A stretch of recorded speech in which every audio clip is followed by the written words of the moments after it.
Hey friends, Decent Eddie here. Well, week 13 is over. That was that week started rough. It got better as the week went on. I ended up with something like I went 7-2 on my confident picks. I ended up with about 63% on all my picks. So, I wouldn't have predicted that.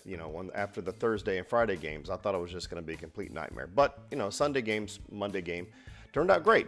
Anyway, let's talk about the playoffs real quick. And it is so crazy and confusing. I'm not sure that I like it. Maybe you do. This whole Week 13 thing was kind of an earthquake.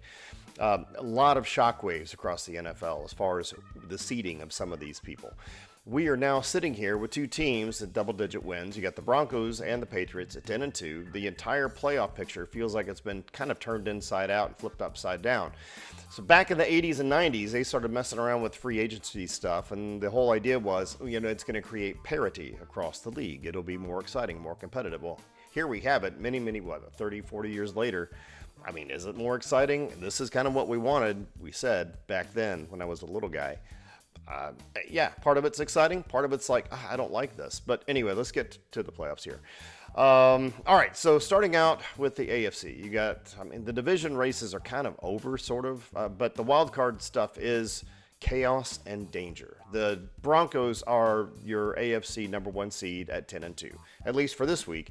They claimed that spot after a wild Sunday night victory over the Commanders. Great game. The Broncos win their ninth straight. That puts them on pace to easily win their division unless they completely fall to pieces, which is possible. Right behind them in the AFC are the 10-2 Patriots. They had a great game on Monday night. A different reason that it was great, but it was still a great game for them.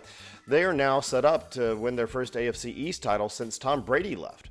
You got the Jaguars, you got the Chargers, you got the Bills, you got the Colts, you got the Texans. They're all kind of in this battle right now. You got the Jags and Colts are going to battle for the South here, I think, next week, right? And you get the Jaguars currently holding the tiebreaker for that number 3 seed. You got the AFC North, that's also complicated. You got the 6-6 Ravens.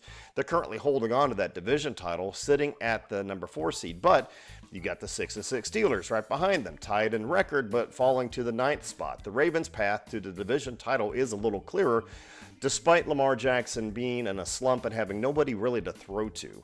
The Steelers' season, plain and simple, kind of hinges on Aaron Rodgers' non-throwing wrist. And then you've got, the Texans and the Colts and the Jaguars. You got the Chiefs.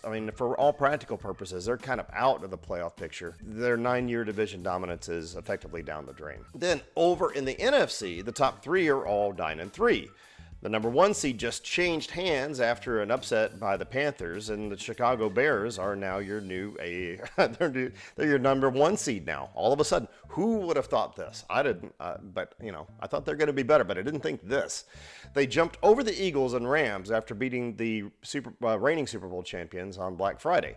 The Eagles, 8-4, they dropped to the 3 seed after 2 straight losses and saw their hopes of a number 1 seed crushed. One surprising result in Week 13 was that Rams-Panthers game. You had the 9-3 Rams. They appeared as the maybe most reliable team in the NFL until the Panthers came along. Now they're 7-6. They handed them that 31-28 loss, throwing the NFC West into chaos.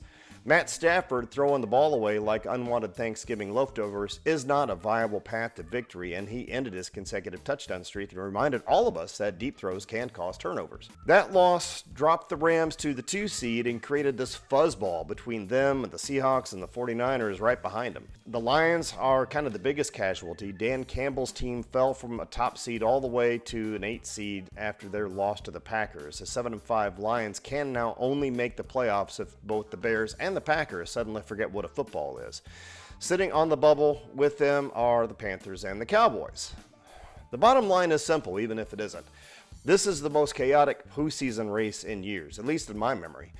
The way the season is going, it could be I don't know. In the end, we could be seeing a Steelers-Cowboys Super Bowl. My only reaction to that would be, sure, okay, whatever. Being completely honest, I have no idea who I feel is a Super Bowl dominant team this year. Last year, after about week 8 or 9, it was looking like the Eagles, and by week 14, it was definitely the Eagles. This year, man, I really don't know, friends. It's been like this since week 6 or 7 this season, and we have a team emerging, then some weirdness happens. In a way that makes the 2025 NFL season one of the most interesting seasons we've had in a long, long time. But in another way, well, friends, it's kind of a headache. Anyway, this is Decent Eddie signing off. Have an awesome day. Thursday pick video coming up at some point. And I hate the snow. Bye.